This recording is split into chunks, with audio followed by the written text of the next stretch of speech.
I was asked why I decided to have a baby during residency.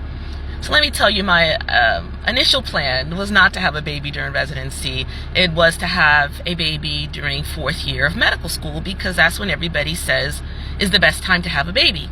But my life didn't work out to where that would have been a good situation for me, so I pushed it off.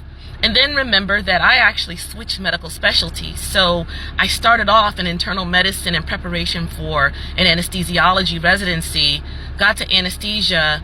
The program was extremely malignant. So I switched out and started an emergency medicine residency so that I could become an ER doctor. So by the time I was an ER intern, it was my second time doing internship. So my initial plan was actually to get pregnant in August and have a baby in May.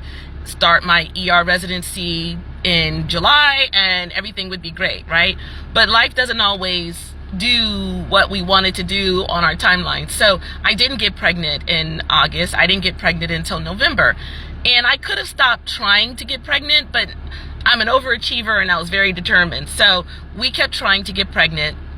Got pregnant in November, so now the baby is due in August. So now I'm slated to start internship as an ER intern 8 months pregnant, right? 7-8 months pregnant.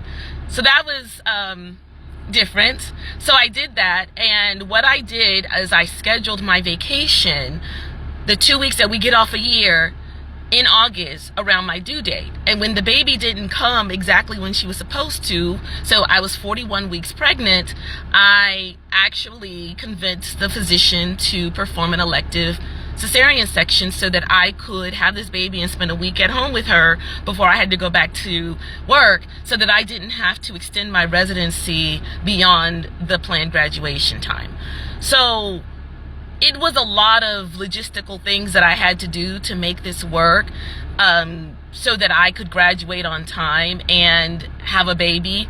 But I think that it was the very best decision for me to make, because as I stated, I was a little bit older. I had already done 2 or 3 years of residency before I started emergency medicine. So that would have pushed my plan off, and having a baby was so important to me that I wanted to make sure that I got that in, and I knew that the time was limited. So I focused on that when I knew that the chances of me getting pregnant were the highest.